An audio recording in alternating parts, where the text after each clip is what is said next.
Hai Ibu, hai Ayah, hari ini Yoyael mau share nih tentang sesuatu yang ternyata lagi ngetren nih di kalangan ibu-ibu menyusui, ya kan? Apa itu? Jadi kita mau sedikit sharing mengenai tangtai.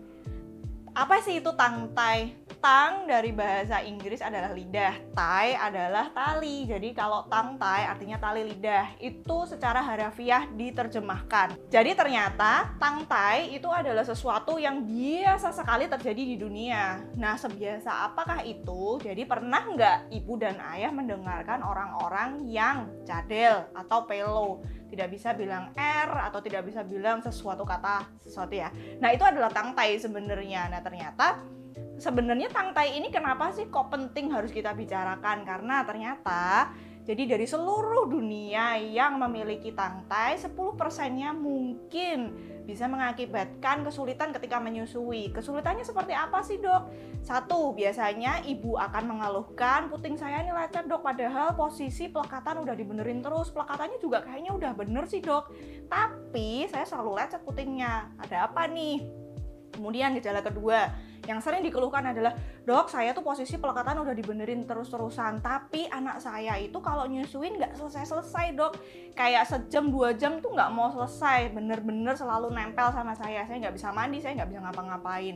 Kemudian yang ketiga, ini setelah sebulan, 2 bulan, 3 bulan, biasanya keluhannya seperti ini, dok, anak saya minumnya banyak, posisi pelekatan udah oke, transfer ASI sudah baik, tapi berat badannya nggak naik-naik nih, dok, ada apa ya dengan anak saya? Nah, tahu nggak sih sebenarnya dari gejala-gejala yang tadi beberapa saya sebutkan, itu adalah gejala yang bisa terjadi dari 10% yang memiliki tangtai tadi. Nah, apa yang harus dilakukan dengan anak-anak dengan tangtai? 1, anak-anak dengan tangtai sebenarnya ada jalan shortcutnya. Shortcutnya sebenarnya kita kenal dengan istilah frenotomi atau frenektomi atau frenuloplasti. Itu adalah term-term medis yang sebenarnya digunakan yang secara awamnya, bahasa awamnya adalah ya karena tadi ada tai di situ maka dilepaskanlah talinya itu. Dengan cara apa? Biasanya dilakukan insisi atau pelepasan, digunting atau biasanya digunting sih atau dioperasi kalau frenuloplasti.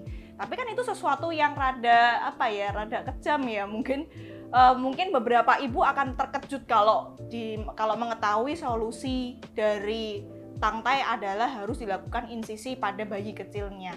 Nah, berita baiknya adalah jadi dari 10% yang memiliki tangtai yang mengganggu, ternyata hanya kurang lebih 4% saja yang perlu dilakukan tindakan-tindakan yang tadi saya bilang. Nah, ibu dan ayah, jadi ternyata tangtai itu memiliki banyak sekali gradasinya loh, banyak sekali variasinya. Jadi ada tangtai yang nanti kita akan kasih gambarnya ya. Jadi ada tangtai yang talinya ada di depan dan sangat ketat, sangat kencang. Ada yang talinya di depan tapi tipis. Ada juga yang di belakang, ada juga yang di tengah, dan tebal tipisnya itu juga sangat amat bervariasi.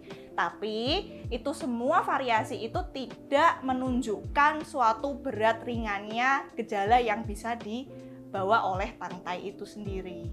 Oke ibu dan ayah, itu tadi adalah sedikit mengenai tangtai. Semoga bisa menjadi masukan untuk kita semua ya. Terima kasih, bye!